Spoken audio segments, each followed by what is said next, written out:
오늘 우리에게 주신 하나님 말씀 사도행전 5장 29절에서 32절입니다.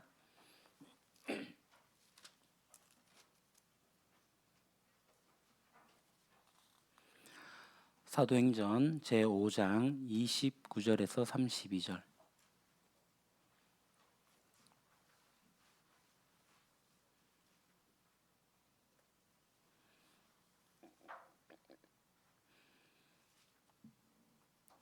사도행전 제5장 29절에서 32절. 같이 봉독하겠습니다. 베드로와 사도들이 대답하여 이르되 사람보다 하나님께 순종하는 것이 마땅하니라. 너희가 나무에 달아 죽인 예수를 우리 조상의 하나님이 살리시고 이스라엘에게 회개함과 죄 사함을 주시려고 그를 오른손으로 높이사 임금과 구주로 삼으셨느니라.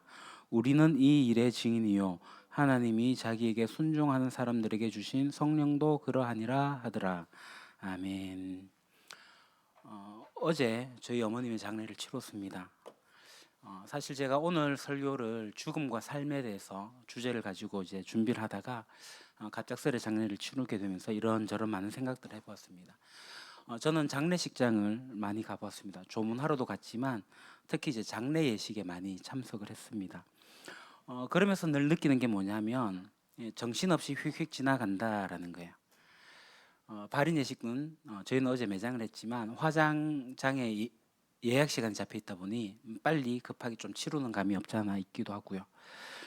이 장례 예식을 하는 가운데 이제 조문을 하는 경우에는 조문객들이 오셔가지고 이제 위로하시면 뭐 이런저런 이야기를 하면서 어떤 잠시 고인과의 헤어짐을 잊게 되기도 하고, 그래서 슬픔 속에만 잠겨 있지 않으니 그것도 감사한 일인 것 같기도 하고요. 그러다가 이런 생각을 해봤습니다. 제가 죽었을 때 저와 함께 했던 이 믿음의 공동체가 그런 식으로 이렇게 시간을 보내면 좀 안타깝다라는 생각을 하게 됐어요. 굳이 이제 장례식장에 오지 않더라도 이 예배당에 가까운 예배당에 모여가지고 그 맛있는 음식도 나눠 먹으면서 저와 함께했던 이야기들을 나누고, 제가 좋아했던 노래도 같이 한번 불러보고, 제가 좋아했던 찬송도 부르고, 제가 좋아했던 성경 구절도 읽어가면서 그렇게 좋아했던 기억들을 공유하면 참 좋겠어요. 장례식을 치르면서 이 조문객들의 기억에는 어떻게 돌아가셨냐, 왜 갑자기 그렇게 돌아가셨냐, 그 어머님의 돌아가실 때만 이야기만 쭉 했던 것 같아요. 그래서 이렇게 해가 저렇게 이렇게 돌아가셨습니다.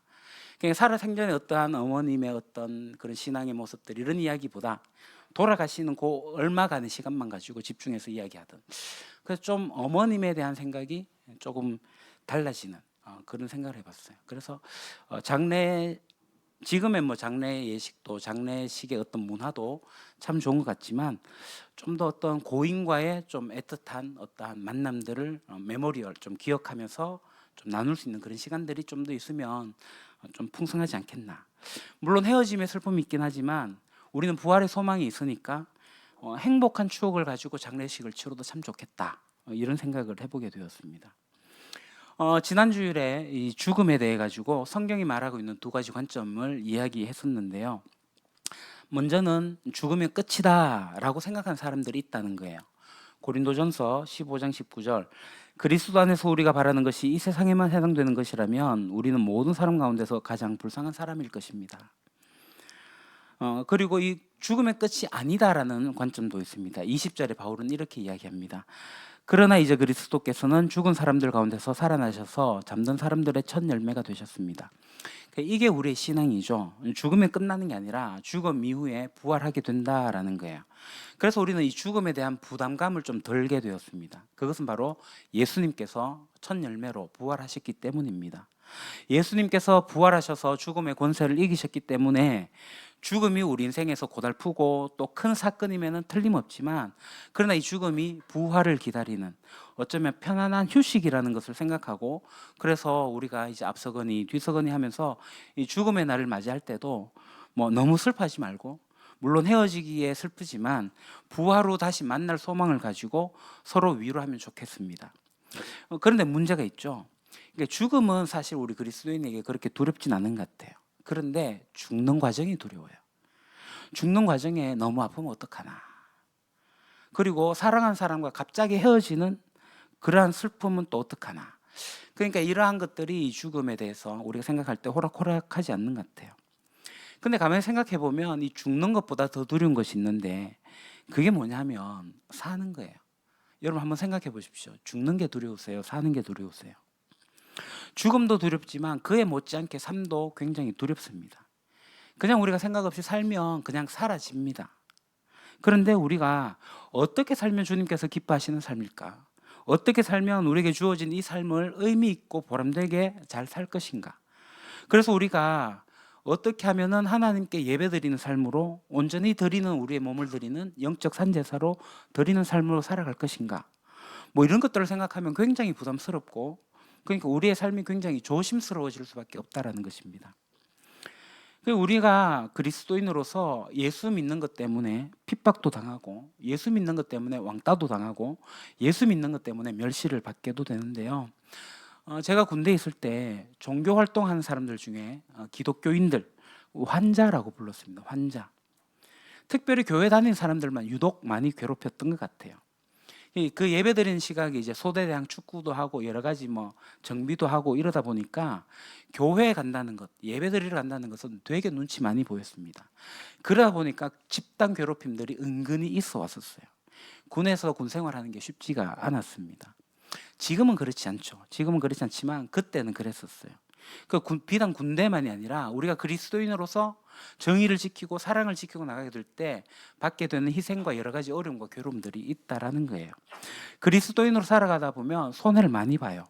멸시를 받기도 하고요. 또 여러 가지 어려움을 당하기도 합니다. 속상한 일들이 너무나도 많은 거죠. 그러다 보니까 그리스도인으로 산다는 게 쉽지가 않아요. 이 어떤 경우에는 두렵기까지도 한 거죠. 두렵고 힘겨운 이 삶을 우리가 어떻게 살아야지 우리가 잘 살다가 잘 죽을 수 있을까? 윤동주 시인이 말한 것처럼 죽는 날까지 하늘 우러러 한 점 부끄러움이 없는 그러한 삶을 살기로 소망한다면 그럼 우리는 도대체 어떻게 살아가야 할 것인가? 요한복음 20장에 보게 되면요. 예수님께서 부활하셔서 제자들에게 나타나신 이야기가 나옵니다. 제자들은 여전히 주님께서 부활하셨다라는 소식은 들었어요. 그런데도 여전히 두려워했던 거예요. 불신앙이 그들에게 있었습니다. 그런 제자들을 새롭게 해주시는 예수님의 모습이 있습니다. 그들을 찾아오셔서 그들을 만나주시고 그들의 생각을 바꿔주시는 거죠. 어쩌면 죽음보다도 더 두려운 상황에 놓여 있는 이 제자들, 앞으로 그들이 어떻게 살아갈 것인지에 대한 그 내용들이 있었던 거죠. 자, 이 요한복음 20장에 보게 되면 예수님이 제자들을 2번 방문한 내용이 나와요. 예수님께서 이 부활하셨다는 소식이 이미 제자들에게 들려 있었지만 그럼에도 불구하고 제자들은 두려워했고 불안했고 회의 속에 있었습니다. 20장 19절에 보면요. 유대 사람들이 무서워서 문을 닫아놓고 있었다. 이렇게 이야기를 하고 있습니다. 그날 곧 주간의 첫날 저녁에 제자들은 유대 사람들이 무서워서 문을 모두 닫아 걸고 있었다. 제자들은 두려웠어요. 제자들은 예수님께서 십자가에서 죽으시고 부활하셔서 그래서 죽음의 권세를 이기셨다는 소식을 들었는데도 그럼에도 불구하고 이들이 무서워서 두려워했다라는 거예요. 왜요? 사실 죽음을 두려워했다는 건 아니죠. 당장 그들에게 닥쳐올 고난이 두려웠던 거예요. 예수님을 박해했던 자들이 자기들, 예수님을 따랐던 자기들도 그렇게 박해할 건데 그 유대인들이 무서운 거예요. 우리 이거 어떻게 감당해야 하나? 이게 제자들의 난제였던 거죠. 그리고 우리는 이때 제자들의 믿음이 그렇게 강하지 않다는 것도 볼 수 있습니다. 그러니까 예수님의 손과 예수님의 옆구리를 만져봐야 되겠다 하는 것이 비단 도마만의 일이었을까요? 제 생각에는 모든 제자들이 그랬을 것 같아요. 예수님의 부활에 대한 소식은 들었는데 실제로 예수님 못 본 거죠. 근데 예수님이 지금 나타나셔가지고 예수님이 직접 2 손을 보여주시고 옆구리를 보여주시니까 제자들이 기뻐했다라고 합니다. 20절. 이 말씀을 하시고 나서 2 손과 옆구리를 그들에게 보여주셨다. 제자들은 주님을 보고 기뻐하였다. 자, 도마만 회의적이었다고 생각했는데 사실상 모든 제자들이 별반 다를 게 없었던 거죠. 그러니까 예수님의 2 손과 옆구리를 이제 보았을 때 이제 예수님의 부활을 실제로 믿게 된 거예요. 그러니까 시간이 지나갔습니다. 이제 8일째, 8일째 되는 날 제자들이 또 집안에 모였어요. 이번에는 이 제자들 속에 도마도 있었습니다. 문도 꼭꼭 걸어 잠궜어요. 여전히 그럼에도 유대인들이 무서운 거예요. 자, 문을 다 걸어 잠궜는데 부활하신 예수님이 그 집 안으로 들어오셨어요. 예수님은 부활체에 몸을 입었기 때문에 이 물리적인 공간을 넘어서게 된 겁니다. 우리도 부활하게 될 경우에 모든 물리적 공간을 넘어서게 될 거예요.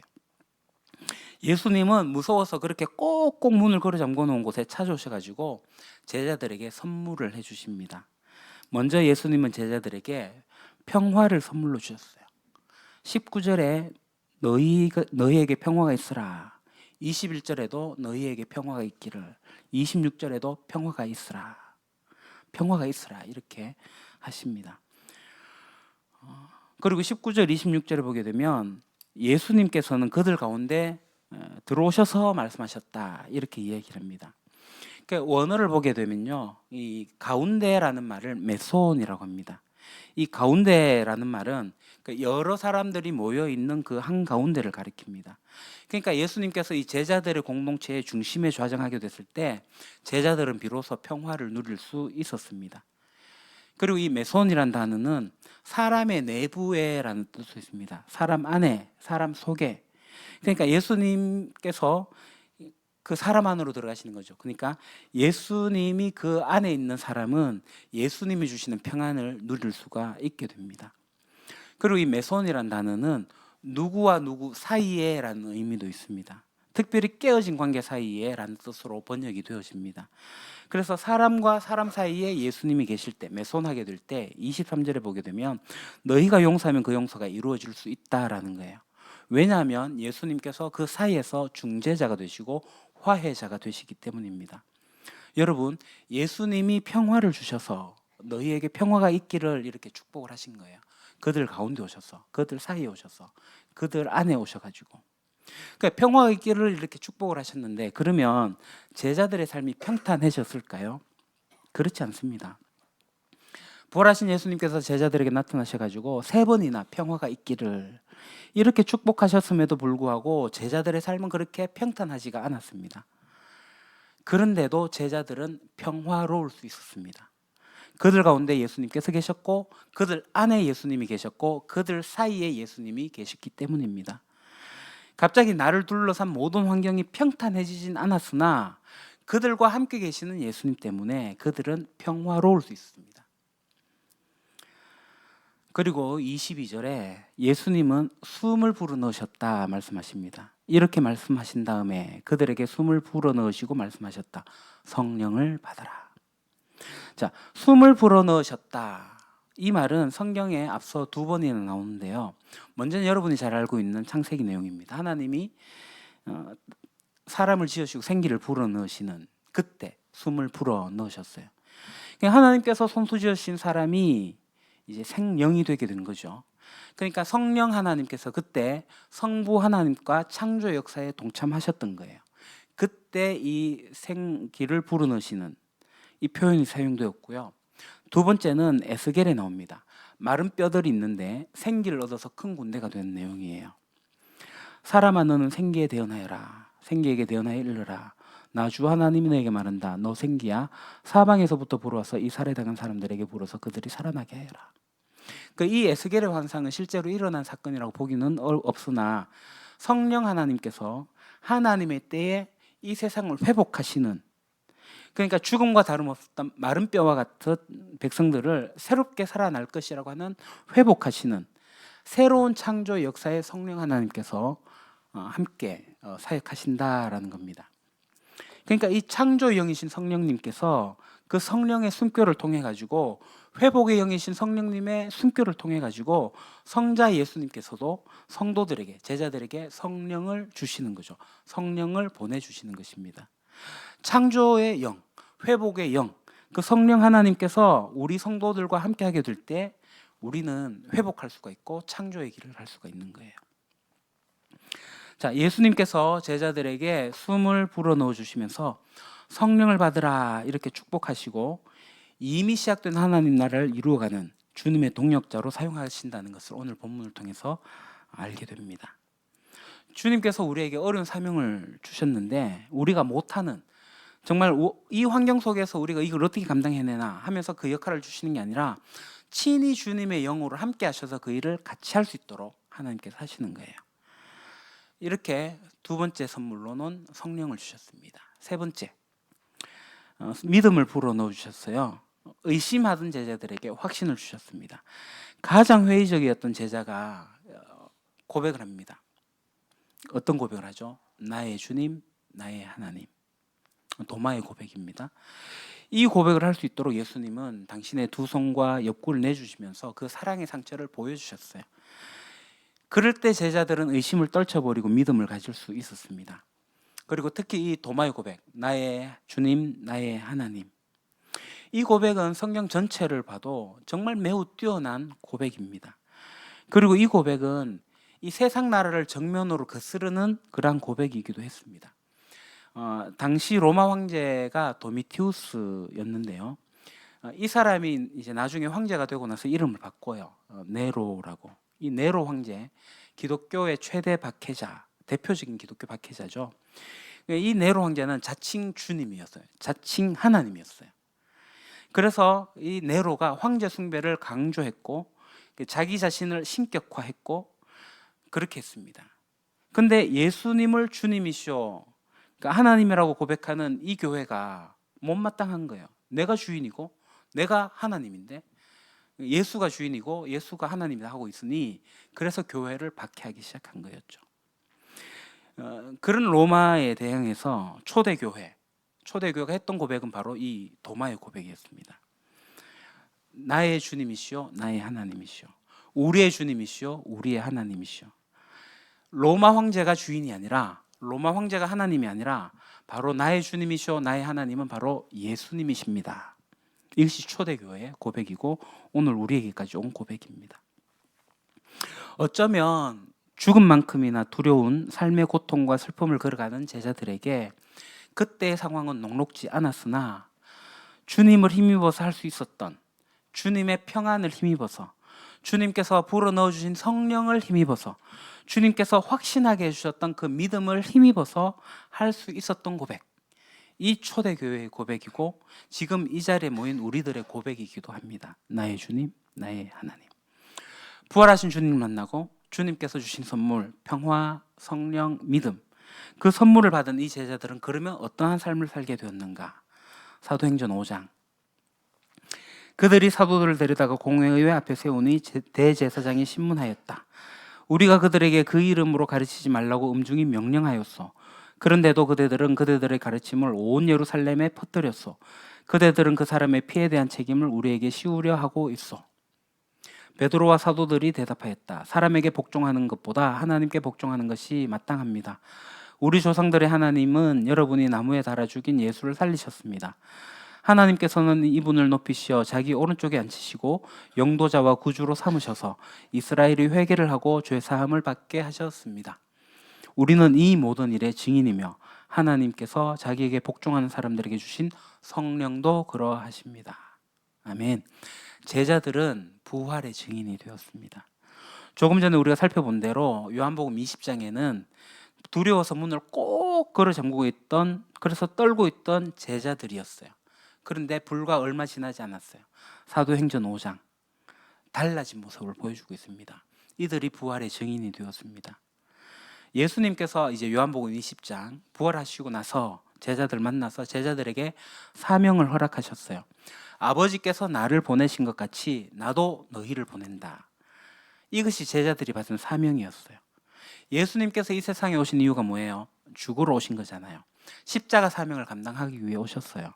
그럼 제자들이 받은 사명 뭐예요? 아버지께서 나를 보낸 것 같이 나도 너희를 보낸다. 이 사명은 죽음까지도 포함되어 있는 사명이었음을 알 수가 있습니다. 그런데 사도들은 이 죽음까지도 감당해내는 사명에 충실했습니다. 자, 지금 5장에서요. 두려워서 무서워서 문을 꼭꼭 걸어 잠그고 있던 이 제자들이 벌써 감옥에 2번이나 다녀왔어요. 4장에서 일어서지 못하는 장애인을 이렇게 세웠더니만 감옥에 가게 됐어요. 그리고 5장에 보니 또다시 감옥에 가게 됐어요. 예수님 때문에 이들은 벌써 전과 이범이 된 거예요. 그리고 그들을, 예수님을 죽였던 대제사장 공회 앞에서 그들 앞에 서서 당당하게 자신들이 가지고 있는 하나님 나라의 복음을 선포하고 사명을 수행하는 제자들의 모습들을 보게 됩니다. 대제사장과 공회, 예수님을 처분한, 예수님을 십자가에 못 박아 처형한 장본인들이었어요. 그런 그들이 무서워서 벌벌 떨고 있었던 이 사도들이 이제는 그들이 더 이상 이제 공포의 대상이 되지 못했던 겁니다. 그리고 담대하게 외칩니다. 사람에게 복종하는 것보다 하나님께 복종하는 것이 마땅하기 때문에 우리는 주 예수 그리스도의 복음을 담대하게 전할 수밖에 없다라고 얘기합니다.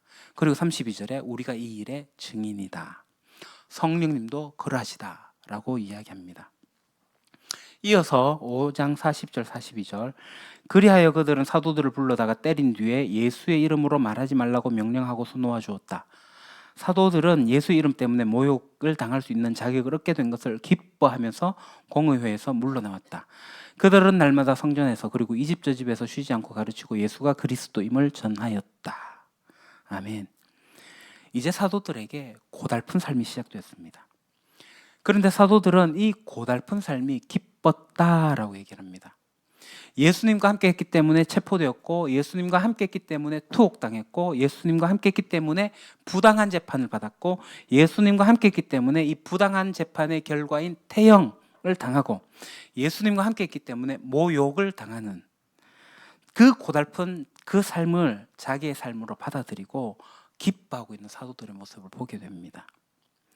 저들은 위축되지 않고 날마다 복음을 전했다라고 말씀합니다. 그들이 날마다 전한 복음이 2000년 뒤 오늘 거의 지구 반대쪽에 있는 우리에게도 전달이 되었습니다. 부활의 예수님을 만나서 부활의 증인이 된 제자들이 전한 그 부활의 복음을 들은 우리, 그럼 오늘 우리는 어떻게 살아가야 합니까? 요한계시록 또 신실한 증인이시오 죽은 사람들의 첫 열매이시오 땅 위의 왕들의 지배자신 예수 그리스도께서 내려주신 은혜와 평화가 여러분에게 있기를 빕니다. 예수 그리스도께서는 우리를 사랑하시며 자기의 피로 우리의 죄에서 우리를 해방하여 주셨고 우리로 하여금 나라가 되게 하시어 자기 아버지 하나님을 섬기는 제사장으로 삼아 주셨습니다. 그에게 영광과 권세가 영원 무궁하도록 있기를 빕니다. 아멘. 보아라, 그가 구름을 타고 오신다. 눈이 있는 사람은 다 그를 볼 것이요 그를 찌른 사람들도 볼 것이다. 땅 위의 모든 족속이 그분 때문에 가슴을 칠 것이다. 꼭 그렇게 될 것입니다. 아멘. 아멘. 이 본문을 통해서 우리에게 전달되어진 전수된 복음이 어떤 변화를 일으키고 있는지를 살펴볼 수가 있어요.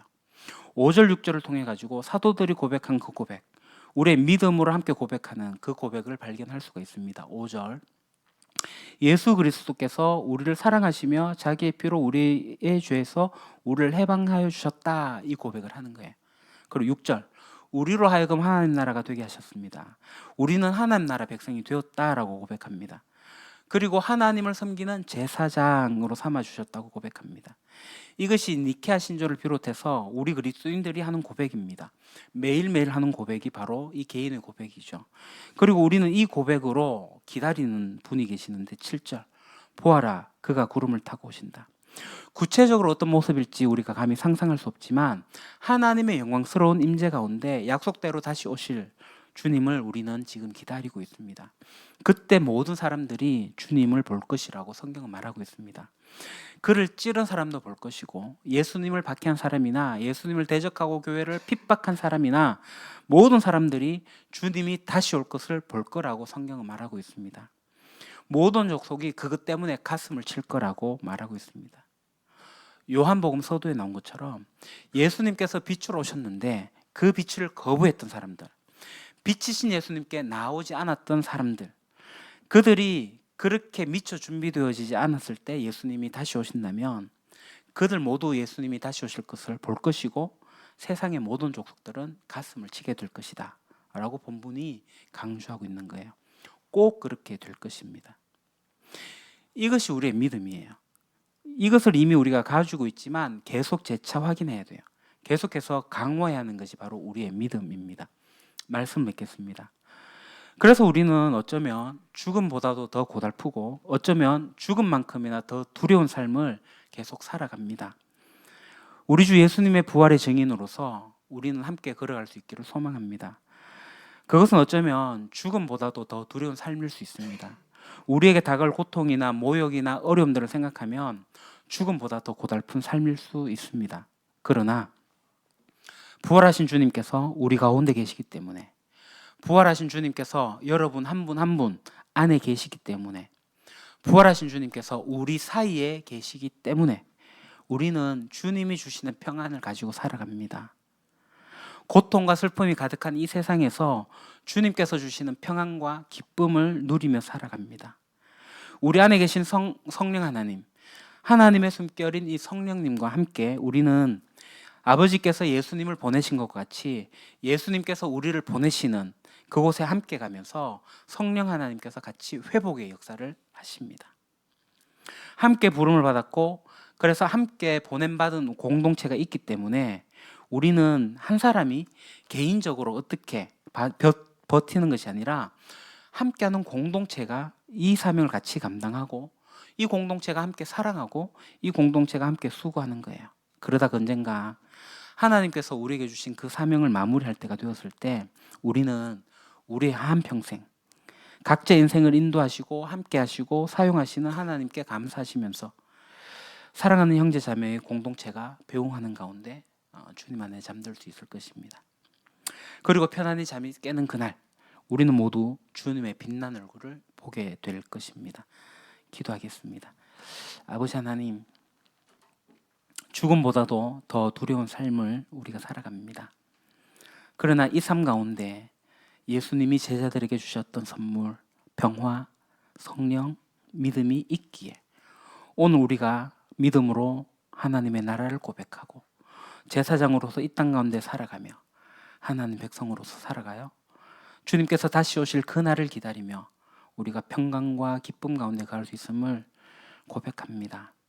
아버지 하나님, 우리가 이 믿음 가운데 잘 거하게 하시고 혼자 걸어가기 힘든 상황을 공동체와 함께 걸어가게 하셔서 서로 사랑하며 격려하며 권면하며 서로 손잡고 이끌어주게 될 때에 우리 공동체를 통하여서 이루실 하나님의 평화가 저희들에게 넘쳐나기를 소망합니다. 그 언젠가 나의 생명을 다하고 나의 사명을 다한 그날, 주님 안에 편안히 잠들 그날이 오겠지만, 그러나 다시 깨게 될 그날을 기다리며 주님의 빛난 거울을 보게 되는 저희들 되어지게 하여 주옵소서. 예수님의 이름으로 기도합니다. 아멘.